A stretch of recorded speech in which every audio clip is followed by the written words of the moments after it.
Hello నమస్తే, నేను journalist YNR. Kadapa జిల్లాలో ఎన్నికల క్యాంపెయిన్ చాలా ఉధృతంగా జరుగుతోంది. కడప అసెంబ్లీ నియోజకవర్గం నుంచి వైఎస్ఆర్ కాంగ్రెస్ పార్టీ అభ్యర్థిగా పోటీ చేస్తున్న డిప్యూటీ సీఎం అమ్జద్ పాషా గారు ప్రస్తుతం అంతా ఉన్నారు. సార్ నమస్తే. నమస్కారం అండి. ఎలా ఉంది ఎలక్షన్ క్యాంపెయిన్? బాగా విగరస్గా జరుగుతుందండి. And the response from the people is very good. Public కూడా నిజంగా వాళ్ళు మమ్మల్ని ఆహ్వానిస్తున్న తీరు చూస్తుంటే, మాకు స్వాగతం పలుకుతున్న తీరు చూస్తుంటే నిజంగా మాకు కూడా చాలా ఆనందం వేస్తుంది. ఎందుకంటే లాస్ట్ 2 times కూడా నేను 2014, 2019లో కూడా నేను వైఎస్ఆర్ కాంగ్రెస్ పార్టీ క్యాండిడేట్గా పోటీ చేశాను. మరి ఆ 2 ఎలక్షన్స్ కూడా నేను క్యాంపెయిన్ చేశాను. ఆ 2 ఎలక్షన్స్ క్యాంపెయిన్స్కు భిన్నంగా మరి ఈరోజు ఈ ఎలక్షన్ క్యాంపెయిన్స్ ఏంటి సార్ భిన్నం? అప్పటికిప్పటికి తేడా ఏమనిపిస్తుంది మీకు? అంటే ఆ రోజుల్లో మనము ఫలానా పనులు చేస్తామని చెప్పి మేనిఫెస్టో తీసుకుని వాళ్ళ ముందుకు వెళ్ళాడు. కానీ ఇవాళ 2019లో మేము ఏదైతే మేనిఫెస్టో ప్రజల ముందు ఉంచామో మరి అవన్నీ కూడా చేశాము. ప్రతి గడపకు మేలు చేశాము, మీ ఇంటికి మేలు చేశాం, మీ కుటుంబానికి మేలు చేశాను, ఫలానా పథకాల ద్వారా నవరత్నాల ద్వారా మీ కుటుంబానికి మేలు జరిగిందని చెప్పి ఈరోజు గర్వంగా మేము చెప్పగలుగుతున్నాం. పబ్లిక్ నుంచి రియాక్షన్ ఎలా ఉంది? నిజంగానే ఫీల్ అవుతున్నారా మంచి జరిగింది? డెఫినెట్గా ఏదో పథకం ద్వారా ఈరోజు ప్రతి గడపలో లబ్ధి జరిగిన పరిస్థితి స్పష్టంగా కనిపిస్తుంది. ఎందుకంటే this is not the first time మేమేదో ఎలక్షన్ క్యాంపెయిన్లో వెళ్తున్నది. మా ముఖ్యమంత్రి గారు శ్రీ వైఎస్ జగన్మోహన్ రెడ్డి గారు ఎప్పుడు ఏ అధికారంలో ఉండే ప్రభుత్వం కూడా ఎప్పుడు కూడా చేయనటువంటి సాహసోపేతమైన నిర్ణయాన్ని తీసుకొని మన ముఖ్యమంత్రి గారు గడప గడపకు మన ప్రభుత్వ కార్యక్రమం నిర్వహించడం జరిగింది. ఆఫ్టర్ 3 years 3 సంవత్సరాల తర్వాత మరి మన ప్రభుత్వం వచ్చిన తర్వాత మరి సంక్షేమ పథకాలు ఏ మేరకు ఆ కుటుంబాలకు లబ్ధి జరిగాయి, మరి ఏదైనా ల్యాప్సెస్ ఉన్నాయా, గ్రాస్ రూట్ లెవెల్కు ఆ సంక్షేమ పథకాలు అందించే దిశలో ఎక్కడైనా ల్యాప్సెస్ ఉన్నాయా, మరి అర్హత కలిగిన వాళ్ళకు ఎవరైనా ఎవరైనా మిగిలిపోయారా, అర్హత ఉండి కూడా వాళ్లకు సంక్షేమ పథకాలు అందక మరి ఏదైనా సమ్ రీజన్స్ మెకానిజం వల్ల టెక్నికల్ వల్ల మరి ఇవన్నీ కూడా మీరు క్షేత్రస్థాయిగా మరి శాసనసభ్యులైతేమి ఆ నియోజకవర్గ ఇన్ఛార్జ్లందరూ కూడా ఖచ్చితంగా ప్రతి సచివాలయం వైజ్ కూడా మీరు డోర్ టు డోర్ అంటే గడప గడపకు మన ప్రభుత్వ కార్యక్రమం నిర్వహించాలని చెప్పి ఒక బృహత్తరమైన కార్యక్రమాన్ని రూపకల్పన చేసి మరి మమ్మల్ని ప్రజల్లోకి పంపించడం జరిగింది. మరి ఆనాడు మనము ప్రతి గడప టచ్ చేయడం జరిగింది. మరి వాళ్ళ ఫీలింగ్స్, వాళ్ళ రెస్పాన్స్ కూడా అప్పుడు మనకు క్లియర్ కట్గా మనకు స్పష్టంగా తెలవడం జరిగింది. సో గడప గడపకు తిరగడం అనేది మీకు ఇప్పుడు అడ్వాంటేజ్ అయిపోయింది. కొత్తగా క్యాంపెయిన్ చేస్తున్నట్లేదు. కొత్తగా క్యాంపెయిన్ గడప గడపకు ఆల్రెడీ 2 times వెళ్ళినట్టున్నారు. Already we have reached every door step we have reached in the name of గడప గడప మన ప్రభుత్వం అని చెప్పి మరి ఈరోజు ఓన్లీ ఎలక్షన్ క్యాంపెయిన్ వరకు మనం చేయగలుగుతున్నాం. మరి ఆ దిశలోనే ప్రజలు చాలా మంచిగా మనకు రిసీవ్ చేసుకోవడం జరుగుతుంది. నిజంగా స్పష్టంగా ఏ ప్రభుత్వంలో కూడా మనకు ఇంత మేలు జరగలేదు అనేది every community irrespective of caste, creed అందరు కూడా ఏ ప్రభుత్వంలో కూడా మనకు ఇంత మేలు జరగలేదు. మనం ఎన్నో ప్రభుత్వాల్ని చూశాము, కానీ ఏ ప్రభుత్వం కూడా పేదల గురించి ఆలోచన చేసిన ప్రభుత్వం లేదు. మరి ఈరోజు మనకు అన్ని పథకాలు అందుతున్నాయి అని చెప్పి స్పష్టంగా చెప్పడం జరిగింది. పథకాలు గవర్నమెంట్ పాలసీలో భాగంగా స్కీమ్స్ యూనిఫామ్గా స్టేట్ అంతా అందరికీ అందుతున్నాయి. బట్ పర్టికులర్గా కడప అసెంబ్లీ నియోజకవర్గానికి అమ్జద్ పాషా చెప్పింది ఏంటి, దాన్ని పూర్తి చేయగలిగారా? Yes, definitely. ఎందుకంటే కడప నగరం అనేది దశాబ్దాలుగా అభివృద్ధికి నోచుకొని ప్రాంతం. ఇక్కడ ఎప్పుడు కూడా ఈ ప్రాంతంలో వర్గ పోరాటాలు, ఎందుకంటే రాజశేఖర రెడ్డి గారు ముఖ్యమంత్రిగా ఉన్న సందర్భంలోనే, అంటే కాంగ్రెస్ పార్టీలో రాజశేఖర రెడ్డి గారు ఉన్న సందర్భంలో కూడా మరి ఆనాడు కూడా కాంగ్రెస్లో వర్గ పోరాటాలు ఉండేది. రాజశేఖర రెడ్డి గారు ఈ ప్రాంతవాసిగా మనందరికీ సుపరిచితులు. మరి ఆనాడు కాంగ్రెస్ ప్రభుత్వాలు అధికారంలో ఉన్నప్పుడు కూడా మరి ఈ ప్రాంతాలకు నిర్లక్ష్యం చేసిన పరిస్థితి. ఎందుకంటే ఈ ప్రాంతం నుంచి రిప్రజెంట్ చేసే నాయకుడు రాజశేఖర రెడ్డి గారు అని చెప్పి, మరి ఆనాడు చెన్నారెడ్డి గారు అయితేమి, జనార్దన్ రెడ్డి గారు అయితేమి, కోట్ల విజయభాస్కర్ రెడ్డి గారు అయితేమి, మీరు వీళ్ళందరూ కూడా ముఖ్యమంత్రిగా ఉన్న సందర్భాల్లో కూడా వైఎస్ఆర్ గారి పైన కోపంతో మరి ఈ ప్రాంతాన్ని పూర్తిగా నిర్లక్ష్యం చేసిన పరిస్థితి. ఎందుకంటే రాజశేఖర రెడ్డి గారు కూడా కాంగ్రెస్ వాదే, కాంగ్రెస్ వాదే. మరి ఉన్నా కూడా మరి ఈ ప్రాంతం నుంచి రిప్రజెంట్ చేస్తున్నారు కాబట్టి ఈ జిల్లాకు పూర్తిగా నిర్లక్ష్యం చేసిన పరిస్థితి. మరి ఆ పరిస్థితి నుంచి మరి ఆయన ముఖ్యమంత్రి అయిన తర్వాతనే మరి ఈ ప్రాంతానికి గుర్తింపు తీసుకురావడం జరిగింది. మరి ఈ ప్రాంతం అభివృద్ధికి నోచుకోవడం జరిగింది. మరి అలాంటి పరిస్థితి నుంచి ఆయన అకాల మరణం తర్వాత వచ్చిన పాలకులు మళ్ళా సేమ్ కిరణ్ కుమార్ రెడ్డి గారు వచ్చారు, రోషయ్య గారు వచ్చారు, చంద్రబాబు నాయుడు గత 5 ఏళ్ళు పాలించాడు మళ్ళా మొదటికి. ఎందుకంటే వాళ్ళలో ఈ జిల్లా వాసులందరూ కూడా వైఎస్ కుటుంబానికి అండగా ఉంటారు, వాళ్ళ ఫ్యామిలీకి అండగా ఉంటారు. అందుకే రాజశేఖర రెడ్డి గారు ఓటమి ఎరగని నాయకుడు ఎవరైనా ఉండాలంటే అది రాజశేఖర రెడ్డి గారు.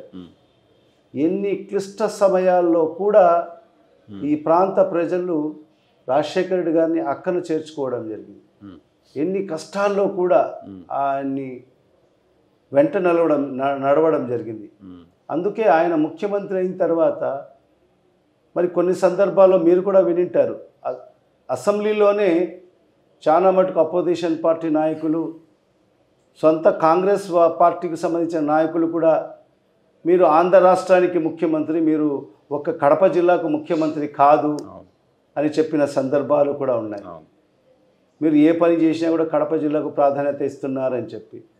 మరి ఆనాడు రాజశేఖర్ గారు ఒక మాట అన్నారు, నాకు 40 ఏళ్ళు రాజకీయ భిక్ష పెట్టిన జిల్లా అది.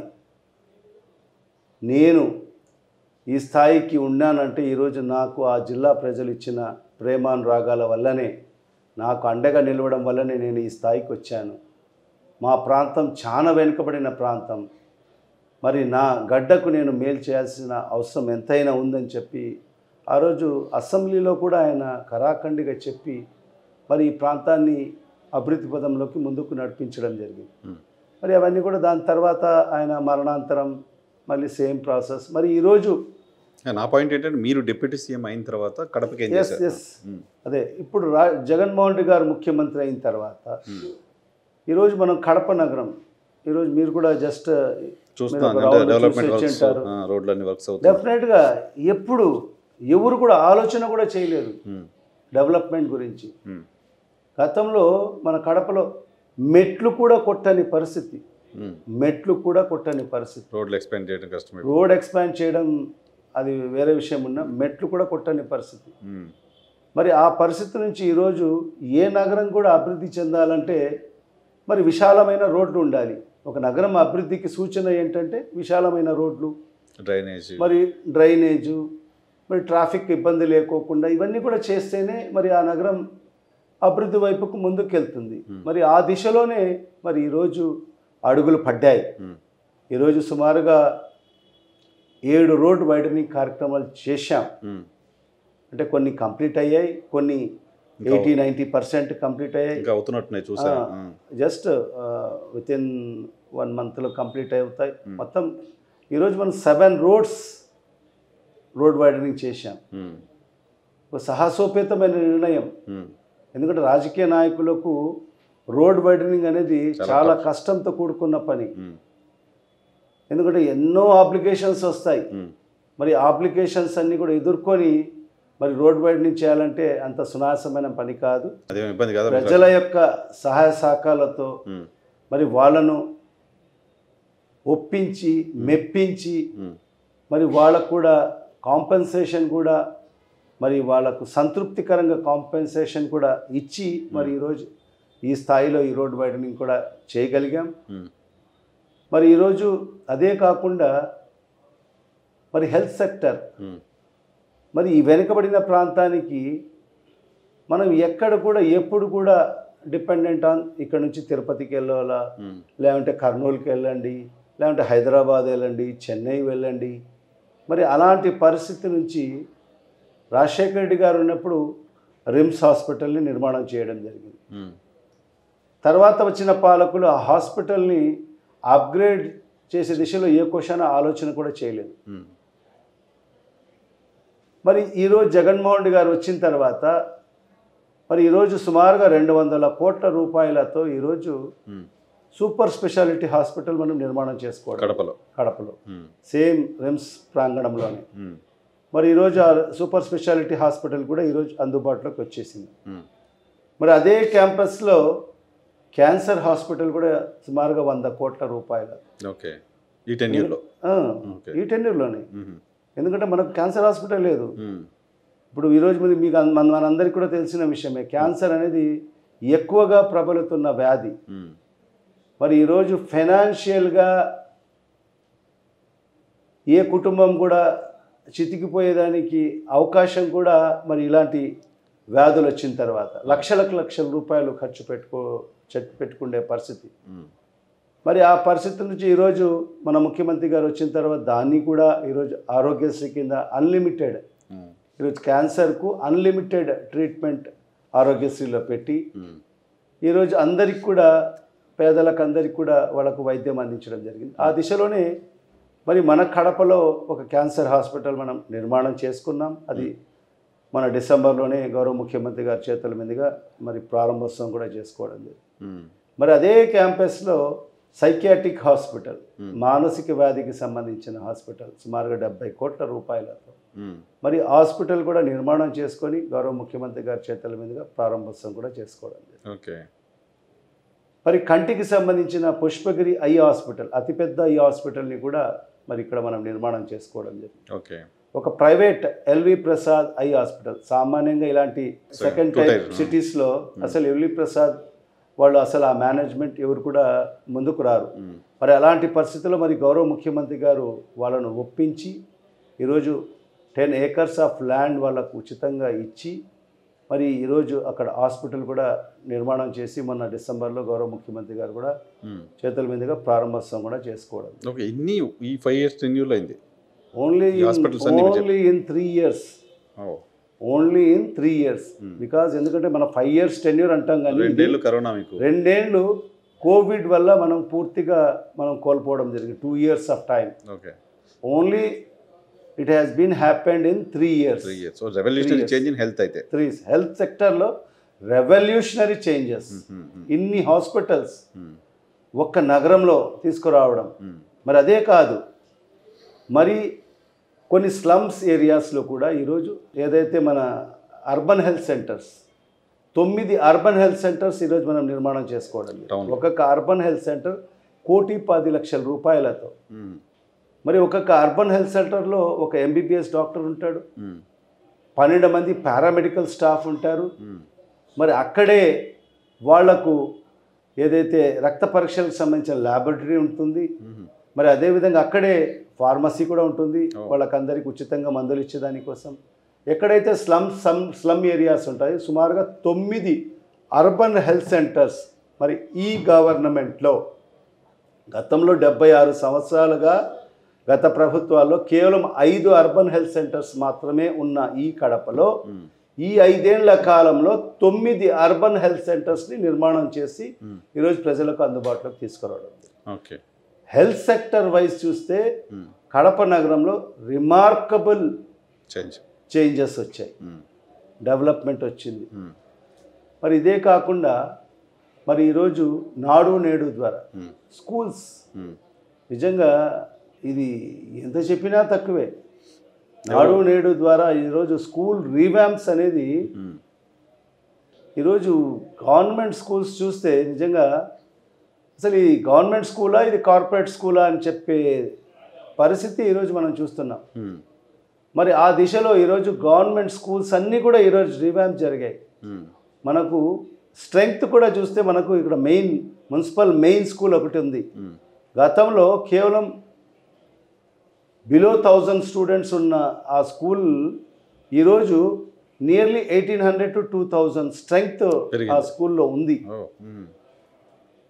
అన్ని మౌలిక సదుపాయాలు కల్పించి ఈరోజు గతంలో ఆ స్టూడెంట్స్ ఎంతో ఇబ్బంది పడేది వాళ్ళు. మరి గవర్నమెంట్ స్కూల్స్ ఎవరు వాళ్ళ పిల్లల్ని ఎవరు పంపించేవాళ్ళు అంటే ఎలాంటి గత్యంతరం లేక, మరి వాళ్ళ కాన్వెంట్ స్కూల్స్ కూడా ఫీజు కట్టలేని పరిస్థితిలో మరి అలాంటి వాళ్ళు మాత్రమే వాళ్ళ పిల్లల్ని స్కూల్కి పంపించే పరిస్థితి నుంచి ఈరోజు చాలామంది పేరెంట్స్ ఈరోజు కార్పొరేట్ స్కూల్స్ నుంచి కాన్వెంట్ స్కూల్స్ నుంచి పిల్లల్ని తీసేసి ఈరోజు గవర్నమెంట్ స్కూల్స్కి పంపించే స్థితికి వచ్చాయి. ఓకే, ఈరోజు అడ్మిషన్స్ కూడా బాగా పెరిగాయి. కొన్ని చోట్ల అయితే మేము యాజ్ ఏ పొలిటీషియన్స్, మేము ప్రజాప్రతినిధులుగా మా కాడికి రికమెండేషన్స్ కూడా రావడం జరుగుతుంది. గవర్నమెంట్ స్కూల్ మనకు మెయిన్ స్కూల్లో కానీ అక్కడ గాంధీనగర్ స్కూల్లో మాకు రికమెండేషన్ చేయండి, మా పిల్లలకు సీట్ లేదంటున్నారు. చూసే వస్తున్నప్పుడు మెయిన్ స్కూల్ చాలా బాగా కనిపిస్తుంది పై నుంచి చూస్తుంటే. అది ఆ స్థాయికి వచ్చింది. గవర్నమెంట్ స్కూల్స్లో ఈరోజు రికమెండేషన్, సీట్ కోసం రికమెండేషన్ మరి ఈ స్థాయికి. మరి ఈరోజు ఇవన్నీ కూడా రిమార్కబుల్. అదే కాకుండా కడప టౌన్కు సంబంధించి మనకు ఒక బుగ్గవంక అనేది ఉంది. బుగ్గవంక డ్యామ్ ఉంది, ఒక కెనాల్ కూడా ఉంది. అప్పుడప్పుడు బుగ్గవంకకు వరదలు వచ్చే పరిస్థితి ఉంది.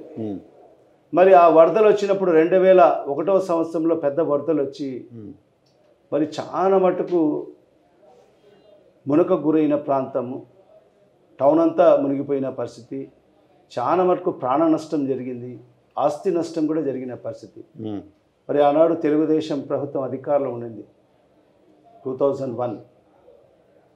మరి ఆనాడు ప్రతిపక్ష నాయకుడిగా రాజశేఖర్ గారు పర్యటించి మా ప్రభుత్వం అధికారంలోకి వస్తే మరి ఆ బుగ్గవంకకు రివిట్మెంట్ వాల్ నిర్మాణం చేస్తాము అని చెప్పి ఆ రోజు మాట ఇవ్వడం జరిగింది. దాని సుందరీకరణ చేస్తానని కూడా చెప్పడం జరిగింది.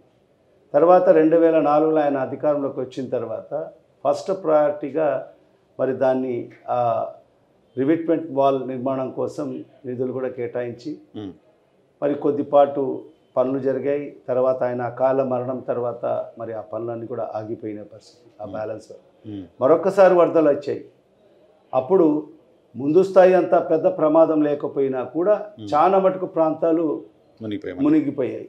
మరి అలాంటి పరిస్థితి నుంచి మరి మన ప్రభుత్వం వచ్చిన తర్వాత జగన్మోహన్ గారు ముఖ్యమంత్రి అయిన తర్వాత 55 కోట్ల రూపాయలు వెంటనే శాంక్షన్ చేసి మరి ఆ రివిట్మెంట్ వాల్ పూర్తి చేయడం జరిగింది. మరి ఇరుపక్కల 40 feet విత్ రోడ్ బ్యూటిఫికేషన్ కింద 15 కోట్ల రూపాయలతో మరి ఆ పనులు కూడా వేగవంతంగా జరుగుతున్నాయి. ఓకే, డెవలప్మెంట్కి సంబంధించి మీరు చెప్తే ఒక అరగంట చెప్పేట్టున్నారు మొత్తం టౌన్ చాలా. ఇప్పుడు ఇక్కడ కడప టౌన్లో మనకు ఎలాంటి పార్క్స్ అని ఒకే ఒక పార్క్ అనేది ఈరోజు దేవుని వలన మరి మన ప్రభుత్వము మన సీఎం గారి యొక్క సహాయ సహకారాలతో 12 పార్క్స్ని ఈరోజు మనం డెవలప్ చేయగలిగాం. ఎగ్జిస్టింగ్ ఒకటి కాకుండా కొత్తగా 11 తెచ్చారు. 12 పార్క్స్ టోటల్ మనమే ఇప్పుడు 12 పార్క్స్ని డెవలప్ చేశాం. అనేక శ్మశాన వాటికలను మేము డెవలప్ చేశాం. ఈరోజు ఒక మోడల్ శ్మశాన వాటికలు సుమారుగా 10.5 ఎకరాలలో మరి 3 కమ్యూనిటీస్కి, ముస్లిమ్స్కి, క్రిస్టియన్స్కు, హిందూస్కు అని చెప్పి 3 మోడల్ శ్మశాన వాటికలను తయారు చేశాం. ఒక్కొక్కరికి 3.5 ఎకరాల చొప్పున మొత్తం ఒక మోడల్, మొత్తం కాంపౌండ్ వాళ్ళతో సహా మధ్యలో రోడ్స్, డివైడర్స్ అన్ని పెట్టి మరి అదే కాకుండా మనకు కడపలో ఇంతవరకు క్రిమిటోరియం లేదు.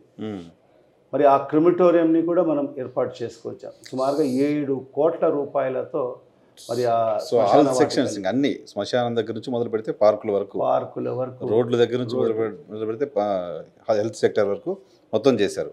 మీకు జగన్మోహన్ రెడ్డి గారితో ఏంటి అంత అనుబంధం? 5 ఏళ్ళు మిమ్మల్ని మంత్రిగా కంటిన్యూ చేశారు. ఆయనతో పాటు మిమ్మల్ని నవాబ్ సాబ్ అని పిలుస్తారంట. ఎప్పటి నుంచి అది? ఎందుకు అలా అంత అనుబంధం ఎలా వచ్చింది జగన్మోహన్ రెడ్డి గారితో? అంటే మేము గతంలో నుంచి కూడా మేమంతా కూడా వైఎస్ఆర్ ఫాలోవర్స్. రాజశేఖర్ రెడ్డి గారితో మా కుటుంబ సభ్యులందరూ కూడా ఆయనతోనే ప్రయాణం చేశాం. మరి ఆ కుటుంబాంతో మాకున్న అనుబంధం అలాంటిది. మరి ఆయనతో మనం నడవడం జరిగింది. నేను ఫస్ట్ టైం రాజశేఖర రెడ్డి గారు ముఖ్యమంత్రిగా ఉన్న సందర్భం 2005లో, అంటే మా కుటుంబం రాజకీయ నేపథ్యం కలిగిన కుటుంబం అయినా కూడా మన పెద్దలకు మాకు కొద్దిగా గ్యాప్ వచ్చింది. పొలిటికల్గా మాకు గ్యాప్, కంటిన్యూటీ లేకపోవడం. తర్వాత నేను రాజకీయాల్లోకి as a corporator Rajasekhara Reddy గారు నాకు అవకాశం ఇవ్వడం జరిగింది. కడప నగరంలో మా ఫ్యామిలీలోనే ముగ్గురికి అవకాశం ఇవ్వడం జరిగింది కార్పొరేటర్స్గా. మరి 50 మంది కార్పొరేటర్లు ఉంటే ముగ్గురు మా ఫ్యామిలీ నుంచి ముగ్గురికి ఇవ్వడం జరిగింది. మరి ఆ సందర్భంగానే రాజశేఖర రెడ్డి గారితోనే మా ప్రయాణం కొనసాగింది, వైఎస్ కుటుంబంతోనే. మరి తర్వాత పరిణామాలన్నీ కూడా మీకు అందరికీ కూడా తెలిసిందే. రాజశేఖర రెడ్డి గారు మరణం తర్వాత మరి ఏ రకంగా వాళ్ళ కుటుంబం మీద మరి కాంగ్రెస్ పార్టీ కక్ష సాధింపులో భాగంగా వాళ్ళ కుటుంబాన్ని ఏ విధంగా రోడ్డుపైకి తీసుకురావడము, తర్వాత పరిణామాల్లో భాగంగా జగన్మోహన్ రెడ్డి గారు కాంగ్రెస్ పార్టీని వీడడము, రాజీనామా చేసి బయటికి రావడం. మరి ఆనాడే మేము కూడా జగన్మోహన్ రెడ్డి గారితోనే మరి ఆ రోజు రాజీనామా చేసి మనం కూడా కాంగ్రెస్ పార్టీకి రాజీనామా చేసి మరి ఆయనతో పాటు నడవడం జరిగింది. మరి ఆ రోజు జగన్మోహన్ రెడ్డి గారు కూడా చెప్పడం జరిగింది, నేను వెళ్తున్న బాట ముళ్ళ బాట, మరి మీరందరూ కూడా ఆలోచన చేసుకోండి అని చెప్పి కూడా చెప్పడం జరిగింది. కానీ మేము వైఎస్ కుటుంబంతో అనేక సంవత్సరాలుగా మనం నడిచాం, రాజశేఖర రెడ్డి గారితో నడిచాం, మా పెద్దలందరూ నడిచారు. మేము కూడా జగన్మోహన్ రెడ్డి గారితో నడవాలి అని చెప్పి నిర్ణయం తీసుకొని, అది ముళ్ళ బాట అయినా ఏ బాట అయినా కూడా భవిష్యత్తు ఎలా ఉంటుందో తెలియదు, ఈ భవిష్యత్తు తెలియదు, ఏమీ తెలియదు. మరి ఆయనతో పాటు మేము కూడా నడవాలి అని చెప్పి మరి ఆయనతో పాటు నడవడం జరిగింది. దాని తర్వాత జరిగిన పరిణామాలు 2014లో మరి జగన్మోహన్ రెడ్డి గారు నాకు అవకాశం ఇవ్వడం జరిగింది ఎమ్మెల్యేగా. మరి ఈ నియోజకవర్గ ప్రజలందరూ కూడా నన్ను ఆదరించి సుమారుగా 45,000 పైచిలకు మెజార్టీతో నన్ను గెలిపించుకోవడం జరిగింది. అని కానీ దురదృష్టవశాత్తు మన ప్రభుత్వం అధికారంలోకి రాలేదు. ప్రతిపక్షంలో ఉన్నాను. ప్రతిపక్షంలో మీరు చూశారా అన్నాడు ఏ విధంగా ప్రలోభాలకు గురి చేశారో, ఒక్కరిని కూడా వదలకోకుండా అందరికీ ప్రలోభాలకు గురి చేశారు. కానీ నేను ఒకటే, మేము రాజశేఖర రెడ్డి గారి కుటుంబానికి భక్తులం, ఖచ్చితంగా ఆ కుటుంబంతోనే ఉంటాం. మరి చాలా మటుకు చాలా ఆఫర్స్, అసలు చంద్రబాబు నాయుడు గారు మీకోసమే మంత్రి పదవి ఖాళీ పెట్టాడు, మీరు వస్తేనే ఇటు పార్టీలో జాయిన్ కావాలి, పోయి మంత్రిగా ప్రమాణ స్వీకారం. నేను ఒకటే చెప్పాను, నేను 2009లో జగన్మోహన్ రెడ్డి గారు స్వయంగా రాజశేఖర రెడ్డి గారు చెప్పడం జరిగింది. జగన్మోహన్ రెడ్డి గారి క్యాండిడేట్గా నేను ఆ రోజు 2009లో నేను వన్ ఆఫ్ ది ఆస్పిరెంట్. 2009లో జగన్మోహన్ రెడ్డి గారి క్యాండిడేట్ నేను. కానీ రాజశేఖర రెడ్డి గారు మరి గతంలో ఇక్కడ పనిచేసిన ఎమ్మెల్యేగా ఆమదుల్లా గారు, మరి వాళ్ళ కుటుంబంతో రాజశేఖర రెడ్డి గారికి అనుబంధం ఉంది కాబట్టి ఒక ఆఖరి అవకాశం ఆయనకి ఇస్తాము, అక్కడికి వయసు కూడా అయిపోతుంది, నాకు పిలిపించి ఆయన చెప్పింది, నీకు ఇంకా చిన్న వయసు ఉంది, నీకు ఇంకా భవిష్యత్తు ఉంది, నేను చూసుకుంటాను, ఈసారి ఆఖరి అవకాశం ఆయనకి ఇస్తామని చెప్పి రాజశేఖర రెడ్డి గారు చెప్తే ఎస్ అని చెప్పి ఒప్పుకొని రావడం జరిగింది. మరి 2009లోనే రావాల్సిన ఇది మరి చాలామంది అప్పుడు నాకు ఇతర పార్టీ వాళ్ళు కూడా వచ్చి, మేము తెలుగుదేశం పార్టీ వాళ్ళు మేము పార్టీ కట్టిస్తాము, మా పార్టీలోకి రండి అంటే నేను ఒకటే చెప్పాను, లేదు ఈరోజు 2009 లేకపోయినా 2014లో ఖచ్చితంగా నాకు సీట్ వస్తుంది అని చెప్పి నేను విశ్వసించిన వ్యక్తి. ఆ రకంగా 2014లో నాకు ఎమ్మెల్యే టికెట్ జగన్మోహన్ రెడ్డి గారు కల్పించడం జరిగింది, మరి గెలవడం కూడా జరిగింది. మరి ఆనాడు వీళ్ళందరూ కూడా ఎంతో ప్రలోభాలకు గురి చేసినా కూడా ఎక్కడ లొంగకోకుండా నేను ఒకటే చెప్పాను, ఈరోజు నేను ఎమ్మెల్యే అయ్యానంటే మరి జగన్మోహన్ రెడ్డి గారి వల్లనే నేను అయ్యాను. ఈరోజు ఎమ్మెల్యేగా అయ్యాను. దేవుడు తలుస్తే, జగన్మోహన్ రెడ్డి గారు తలుస్తే మన 2019 మన ప్రభుత్వం అధికారంలోకి వస్తే ఖచ్చితంగా నేను మంత్రి అవుతానని చెప్పి అప్పుడే అనుకున్నాను. చెప్పారా జగన్మోహన్ రెడ్డి గారికి ఇట్లా ప్రలోభాలు వచ్చాయి నాకు కూడా? జగన్మోహన్ రెడ్డి గారికి మేము అసలు ప్రలోభాలకు మనం ముందు యాక్సెప్ట్ చేస్తే కదా చేయలేదు, బట్ ఇట్లా ఫోన్ చేస్తున్నారు అసలు మేము వాళ్ళను ఎంకరేజ్ కూడా చేయలేదు. చాలా మటుకు వాళ్ళు ఎవరెవరితోనని చెప్తే కూడా అసలు మేము we have not entertain that. అలాంటి పరిస్థితుల్లో జగన్మోహన్ రెడ్డి గారు కూడా మా నాయకుడు కూడా విశ్వసించారు, లాయల్టీని దృష్టిలో పెట్టుకున్నారు. మరి ఆ దిశలోనే 2019లో కూడా మళ్ళా నాకు అవకాశం కల్పించారు. మరి ఈ నియోజకవర్గ ప్రజలు కూడా 2014 కన్నా ఇంకొక 10,000 మెజార్టీ పెంచి 54,000 చిల్లర మెజార్టీ, సుమారుగా 55,000 మెజార్టీతో మరి నన్ను గెలిపించుకోవడం జరిగింది. మరి ఆ దిశలోనే ప్రభుత్వం ఏర్పాటులోనే మొదట్లోనే నాకు తన మంత్రివర్గంలో అవకాశం ఇవ్వడం జరిగింది. నిజంగా నేనైతే నా జన్మంతా ఆయనకు రుణపడినా కూడా తక్కువే అని నేనైతే అనుకుంటాను. నేను మంత్రి అవుతానని అనుకున్నాను, కానీ ఈ రాష్ట్రానికి ఉప ముఖ్యమంత్రి అవుతానని నేను కలలో కూడా ఊహించలేదు. అలాంటి గౌరవాన్ని మా నాయకుడు జగన్మోహన్ రెడ్డి గారు కల్పించడం జరిగింది. తద్వారా ఎప్పటికీ ఆయనకు రుణపడి ఉంటాను. నా కంఠంలో ప్రాణం ఉన్నంత వరకు ఆయనతోనే నడుస్తాను. ఈసారి తెలుగుదేశం పార్టీ మేము గెలుస్తాం అని చెప్పుకుంటాం, సీట్లలో మేము కడప కూడా గెలుస్తామని చాలా ధైర్యంగా చెప్పుకుంటుంది. చెప్పుకుండొచ్చు, ఈరోజు చెప్పుకునే దాంట్లో ఏముంది, బాగా లెక్క పెడతారంట. చూడండి, అభిమానం అనేది లెక్క పెడితే రాదు. ఈరోజు మన ముఖ్యమంత్రి గారు ఎందుకు అంత ధైర్యంగా ఇన్ని రాజకీయ పార్టీలు కలిసి వచ్చినా కూడా ఎక్కడ కూడా అధైర్యపడకోకుండా ఈరోజు ముందుకెళ్తున్నారు. ఒక నాయకుడు ఎప్పుడన్నా మనం విన్నామా, మీ కుటుంబానికి మేలు జరిగింటే, మీ ప్రాంతానికి మేలు జరిగింటే నన్ను ఆశీర్వదించండి అని చెప్పే నాయకుడిని ఈ భారతదేశంలో ఎక్కడన్నా మనం చూసామా? First time in the history ఒక పొలిటికల్ లీడర్ ఈ మాట అనడం. మీకు లాభం జరగకపోతే నాకు ఓటు వేయాల్సిన అవసరం లేదు, మీకు లాభం జరగకపోతే, మీ ప్రాంతానికి మేలు జరగకపోయింటే నాకు వేయాల్సిన అవసరం లేదు, మీ ప్రాంతానికి మేలు జరిగింటేనే, మీ కుటుంబానికి మేలు జరిగింటేనే నా ద్వారా నన్ను మరొక్కసారి ఆశీర్వదించండి అనే ఎంత గొప్ప మాట అండి. ఈరోజు రాజకీయాల్లో ఏ రాజకీయ నాయకుడు కూడా ఆ మాట అన్నాడు.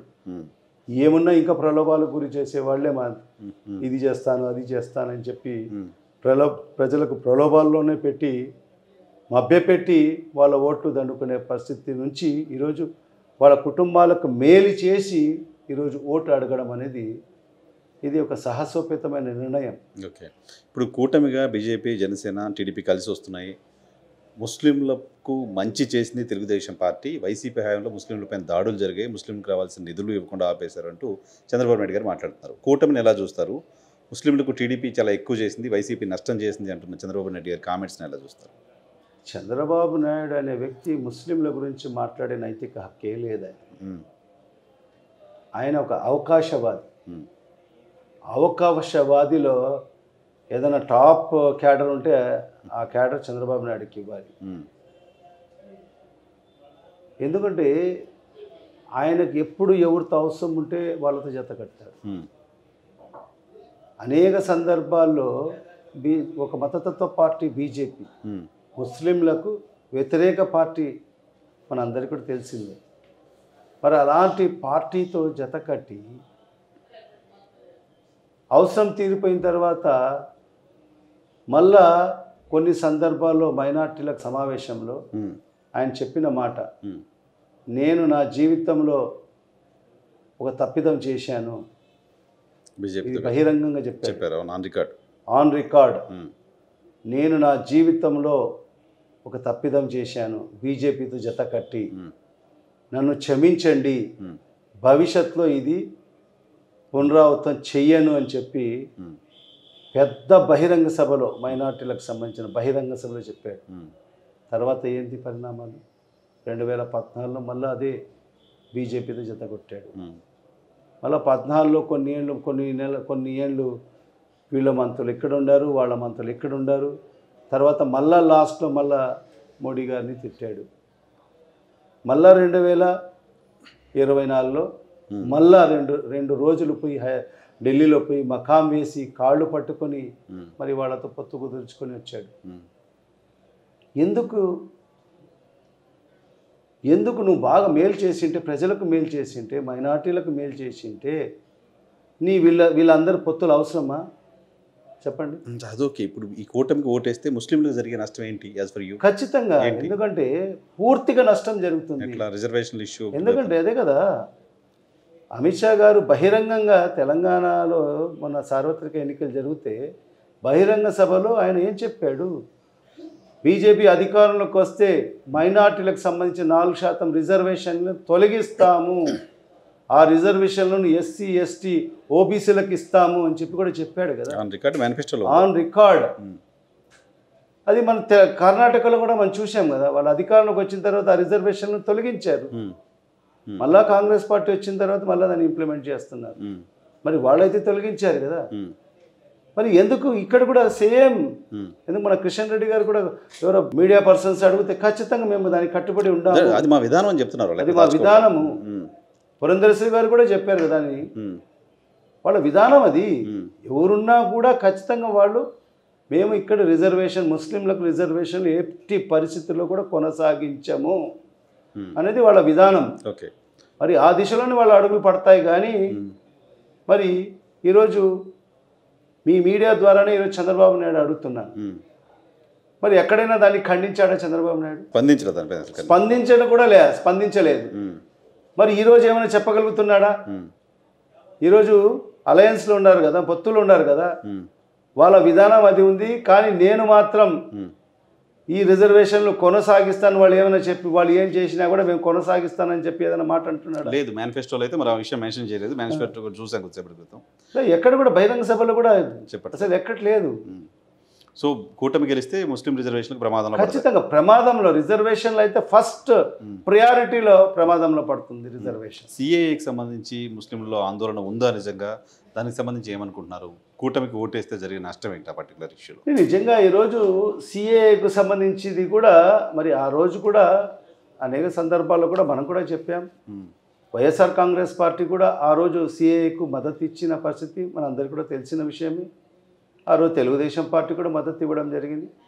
కానీ ఆ సిఏఏ చట్టం ఒక ముస్లింల పట్ల ఒక ప్రమాదంగా మారుతుందని చెప్పి మరి ఆ రోజు ఎవరు కూడా ఊహించలేదు. తర్వాత వచ్చిన పరిణామాలు మరి ఆ ముస్లింలలో ఒక అభద్రతా భావం వాళ్ళలో చూసి, వాళ్ళ ఆందోళన చూసి మరి మా ముఖ్యమంత్రి గారు కొన్ని సందర్భాల్లో ఆయన చెప్పడం జరిగింది, ఇది మైనార్టీల పక్షపాతి ప్రభుత్వం, మీరు ఎవరు కూడా అధైర్యపడాల్సిన అవసరం లేదు, నేను మీకు అండగా ఉంటాను అని చెప్పి అనేక సందర్భాల్లో మరి కడపలో ఒక బహిరంగ సభలో కూడా చెప్పారు. కొందరు మన ముస్లిం సోదరులు ఆయన్ని రిప్రజెంటేషన్ ఇస్తే మరి అక్కడ బహిరంగ సభలో కూడా చెప్పడం జరిగింది. మరి ఆ పరిస్థితి నుంచి మరి ఎన్ఆర్సీ ఎన్పిఆర్కు సంబంధించి ఒక రెజల్యూషన్ కూడా మన అసెంబ్లీలో కూడా పాస్ చేయడం జరిగింది. మరి ఈ ఎన్ఆర్సీ ఎన్పిఆర్ మేము ఈ రాష్ట్రంలో అమలు పరచము, దీన్ని అబైన్స్లో పెడుతున్నామని చెప్పి కూడా ఒక రెజల్యూషన్ కూడా పాస్ చేయడం జరిగింది. మరి ఈరోజు అదే ప్రతి సందర్భంలో కూడా మా ముఖ్యమంత్రి గారు చెప్తారు, మైనార్టీలకు ఎలాంటి హానికరమైన, ఎలాంటి భవిష్యత్తు, ఎలాంటి హానికరమైన ఎలాంటి చట్టాలు ఉన్నా కూడా దాన్ని మేము ఖచ్చితంగా తిరస్కరిస్తాము. ఎందుకంటే మొన్న రీసెంట్గానే యూనిఫామ్ సివిల్ కోడ్ అని చెప్పి కొద్దిగా బాగా చర్చ జరిగింది. ఆ బిల్స్ కూడా వస్తాయి లాస్ట్ లోక్సభ సెషన్స్లో వస్తాయి. నెక్స్ట్ వస్తే మేము చాలా పెద్ద నిర్ణయం తీసుకుంటామని బీజేపీ చెప్తోంది. అప్పుడు యూనిఫామ్ సివిల్ కోడ్ అప్పుడు కూడా మా ముస్లిం సోదరులు, కొద్దిగా ఇంటలెక్చువల్స్, మత గురువులు కూడా మన గౌరవ ముఖ్యమంత్రి గారిని కూడా కలవడం జరిగింది. మరి ఆ సందర్భంలో కూడా గౌరవ ముఖ్యమంత్రి గారు క్లియర్ కట్గా చెప్పారు, యూనిఫామ్ సివిల్ కోడ్ అనేది ఆ బిల్కు సంబంధించి డ్రాఫ్టింగే జరగలేదు, మరి ఆ డ్రాఫ్టింగ్ ఏముందన్నో కూడా మనకు తెలియని పరిస్థితి.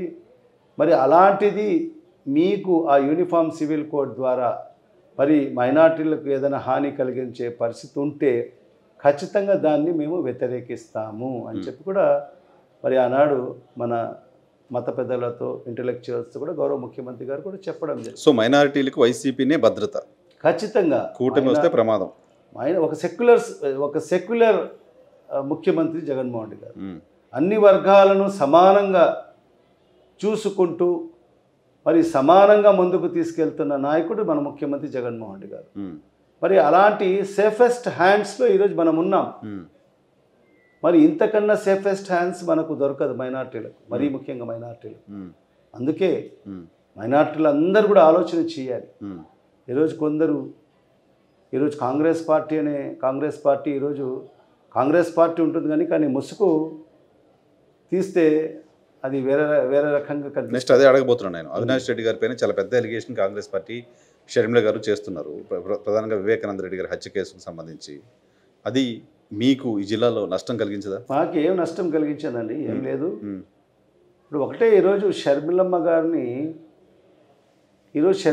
గారి ప్రతి మాట, ఆమె మాట్లాడే ప్రతి మాట ఆమె నోటి నుంచి వచ్చిన మాటలు కాదు. ఇవన్నీ కూడా చంద్రబాబు నాయుడు గారి స్క్రిప్టే. షర్మిలమ్మ గారు మాట్లాడక మునుపే ఈ మాటలన్నీ కూడా చంద్రబాబు నాయుడు గతంలో మాట్లాడేశాడు. మరి అదే స్క్రిప్ట్ ఈరోజు మళ్ళీ షర్మిలమ్మ గారితో మాట్లాడిస్తున్నారు, సునీతమ్మ గారితో మాట్లాడిస్తున్నారు. మరి ఎంత దారుణం అంటే, ఒక వ్యక్తి నేను హత్య చేశాను అని ఒప్పుకొని నేనే చేశాను హత్య అని చెప్పుకున్న వ్యక్తికి వాళ్ళు అండగా నిలబడ్డారు. మరి ఎలాంటి సాక్ష్యాధారాలు లేవు, కేవలం ఆరోపణ మాత్రమే. మరి అలాంటి పరిస్థితిలో ఒక సౌమ్యుడు, ప్రజలకు నిత్యం అందుబాటులో ఉండే మన పార్లమెంట్ సభ్యుడు శ్రీ వైఎస్ అవినాష్ రెడ్డి గారిని ఈ రకంగా మాట్లాడడం అనేది ఎంతవరకు సమంజసము? మరి ఎలా ఒక హంతకుడుగా సంబోధించడం అనేది ఎంతవరకు సమంజసము? ఒక్కసారి ఆలోచన చేయాలి. అవినాష్ రెడ్డి గారితో మీరు చాలా క్లోజ్గా ఉంటారు. ఏంటి అవినాష్ రెడ్డి గారు ఈ పర్టికులర్ ఇష్యూలో ఎలా ఫీల్ అవుతుంటారు? ఏంటి ఆయన అసలు ఆయన స్టేట్ ఆఫ్ మైండ్ ఏంటి? నిజంగా చాలా చాలా హర్ట్ అయ్యాడు. నిన్ననే మన సీఎం గారు కూడా పులివెందులలో చెప్తూ, చాలా చిన్న పిల్లవాడు, అతని భవిష్యత్తు నాశనం చేస్తున్నారు అని చెప్పి కూడా గౌరవ ముఖ్యమంత్రి గారు చెప్పారు. మరి ఈరోజు ఇలాంటి ఎవిడెన్సెస్ లేవు. మరి ఎందుకో ఎవిడెన్స్ అందరు ఈ జిల్లాలో ప్రతి ఒక్కరికి తెలుసు. ఏ కారణాల చేత వివేకానంద రెడ్డి గారు హత్య కాబడ్డారో ప్రతి ఒక్కరికి తెలుసు. ఏంటవి? అదే ఆయన సెకండ్ మ్యారేజ్. మీ టౌన్లోనే ఉంటుందంట ఆవిడ ఎవరో. సెకండ్ మ్యారేజ్ ఇక్కడ కడప టౌన్లోనే సెకండ్ మ్యారేజ్ చేసుకున్నారు. వాళ్ళకి ఒక బాబు ఉండాడు. మరి అవన్నీ కూడా మరి ఆ కుటుంబ సభ్యులు దాన్ని స్వీకరించలేదు. మరి అందరికీ తెలిసిన వాస్తవాలు. మరి 6 నెలల మునుపే మరి ఆయన నుంచి అన్నీ ఏంటి చెక్ పవర్ కూడా తీసుకున్న పరిస్థితి. మెయిన్ డిఫరెన్సెస్ ఎందుకు వచ్చాయంటే ప్రాపర్టీ డిస్ప్యూట్. సో ఈయన సెకండ్ మ్యారేజ్ చేసుకున్న తర్వాత మరి ఎవరైతే రెండవ భార్య, మరి ఆ పిల్లలు ఎక్కడ వీళ్ళందరూ కూడా హక్కుదారులు అవుతారు ఈ ప్రాపర్టీస్లో అని చెప్పి మరి ఇప్పుడుండే సునీతమ్మ కానీ, మరి వాళ్ళ అల్లుడైన రాజశేఖర రెడ్డి గారు కానీ, వీళ్ళందరూ కూడా ఒక అభద్రతా భావానికి గురి కావడము. మరి ఈ రకంగా చూస్తే ఇవన్నీ ఫ్యాక్ట్స్ జిల్లా ప్రజలకు అందరికీ కూడా తెలుసు, అందరికీ తెలిసిన వాస్తవాలే. మరి ఈరోజు వాళ్ళు వేరే రకంగా చిత్రీకరించి ఈరోజు చెప్తున్నారు తప్ప ఎందుకు జరిగాయి, ఏ కారణాలతో జరిగాయి, వాళ్ళ మనస్పర్ధలు ఎప్పటి నుంచి మొదలయ్యాయి అనేది ఆ కుటుంబంలో అందరికీ తెలిసిన విషయం. గొడవలు నిజం, రెండో పెళ్లి నిజం, ఇవన్నీ ఓకే. బట్ హత్య చేయాల్సిన అవసరం, హత్య చేసే పరిస్థితిలోకి వాళ్ళు వెళ్తారా అనేది పాయింట్. వెళ్తారా అనేది ఎందుకు వెళ్ళారండి? ప్రాపర్టీల కోసం ఎందుకు వెళ్ళరు? మరి అదే కదా పెద్ద ప్రశ్న. మరి అవినాష్ రెడ్డి గారికి ఎందుకు ఎంపీ సీట్ అని చెప్తున్నారు కదా?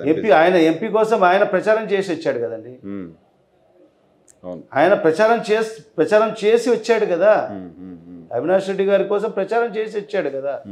అప్పటికి డిసైడ్ అయిపోయింది కదా, already decided. Already sitting MP, అప్పటికే ఒకసారి ఎంపీ, సిట్టింగ్ ఎంపీ మళ్ళీ కంటెస్ట్ చేయబోతున్నారు. బట్ ఆ పాయింట్ తీసుకొస్తున్నారు కంటిన్యూస్గా వాళ్ళు.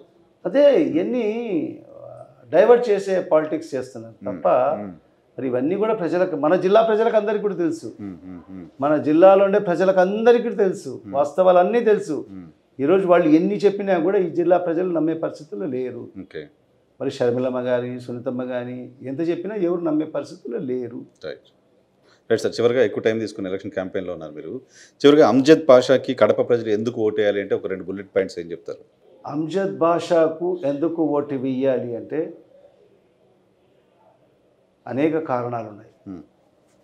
ఎందుకంటే ప్రజలకు అందుబాటులో ఉండడం, మేము కూడా రాజకీయ నేపథ్యం కలిగిన ఫ్యామిలీస్ ఫ్యామిలీయే. మేము కూడా అనేక రాజకీయ నాయకుల కాడ మేము కూడా పనిచేసిన వాళ్ళమే. గతంలో మేమే మా నాయకులకు చూసాం, ఇక్కడ స్థానికంగా ఉన్న నాయకులకు ప్రజల చేత ఎన్నుకోబడి ప్రజలకు అందుబాటులోకి ఉండకపోవడము. అంటే నాయకులు బిజినెస్ పాలిటిక్స్ రెండు కూడా కలిసి చేసే పరిస్థితి ఉండేది. ఒక ఎమ్మెల్యేని కలవాలంటే ఎప్పుడు వచ్చిన ఎమ్మెల్యే గారు హైదరాబాద్లో ఉండారు, లేదంటే ఎక్కడో ఉండారు, అందుబాటులో ఉండకపోవడము. మరి ఈరోజు ఆ స్థాయి లేదు. నిత్యం ప్రజలకు అందుబాటులో ఉంటాను నేను నా ఆఫీసులో. ఫస్ట్ పాయింట్ ఫస్ట్ పార్ట్ ప్రజలకందరికీ అందుబాటులో ఉంటారు. ప్లస్ ఇంకోటి, నా కాడ ఫలానా ఎవరో నా రాజకీయ పార్టీ నాయకుడిని, మా యొక్క లీడర్ను ఎవరినో వెంట పెట్టుకొని రావాల్సిన అవసరం లేదు. డైరెక్ట్ అపాయింట్మెంట్ ఉంటుంది. ఈ డోర్ ఎప్పుడు ఓపెన్గానే ఉంటుంది. ఇప్పుడు మీ ఇంటర్వ్యూ చేస్తున్నారు కాబట్టి ఆ డోర్ క్లోజ్ చేశాను. ఇక్కడే కూర్చుంటాను, ఇదే నా సీటు. నాకు ఇక్కడ నుంచి ఎవరు వస్తున్నారు కూడా క్లియర్ కట్గా కనిపిస్తుంటుంది. ఎవరు వచ్చినా నేరుగా నా రూమ్లోకి వచ్చేయచ్చు. ఎక్కడ అపాయింట్మెంట్ అవసరం లేదు, ప్రీ అపాయింట్మెంట్ అవసరం లేదు, ఏదో ఒక నాయకుడిని వెంట పెట్టుకొని రావాల్సిన అవసరం లేదు. ఎవరైనా వాళ్ళ సమస్య తీసుకొని డైరెక్ట్గా నాకు అడిగి రావచ్చు. వాళ్ళ సమస్యలు పరిష్కరించడానికి నేను ముందుంటాను. ఫస్ట్ పాయింట్ అది. నెక్స్ట్ సంక్షేమం. ఎలాగో మా ప్రభుత్వం జగన్మోహన్ రెడ్డి గారు చేసిన సంక్షేమ పథకాలు గ్రాస్ రూట్ లెవెల్కు అందించగలిగాను. తర్వాత అభివృద్ధి, టాప్ ప్రయారిటీ అభివృద్ధి. ఎవరు కూడా చేయనటువంటి అభివృద్ధి ఈరోజు నేను నా హయాంలో ఈ 5 ఏళ్లలో, అంటే గత 10 ఏళ్ళుగా నేను శాసనసభ్యుడిగా ఉన్నా కూడా ఆ 5 ఏళ్ళు మా ప్రభుత్వం అధికారం లేదు. మరి ఆ రోజు తెలుగుదేశం పార్టీ అధికారం ఉండింది. మనం ఏదో ఎమ్మెల్యేగా ఉన్నా కూడా మనకు ఎలాంటి పవర్స్ లేకోకుండా, మనకు నిధులు లేకోకుండా చేసిన పరిస్థితి మీ అందరికీ కూడా తెలిసిన విషయం. సో అభివృద్ధి టేస్ట్ చూపించారు. ఎస్, నేను కూడా ఇవాళ నా యొక్క అన్ని పాంప్లెట్స్ కూడా నేను కడప అభివృద్ధి కొనసాగాలి అంటే జగన్మోహన్ రెడ్డి గారు ముఖ్యమంత్రి కావాలి. నా నినాదం అదే.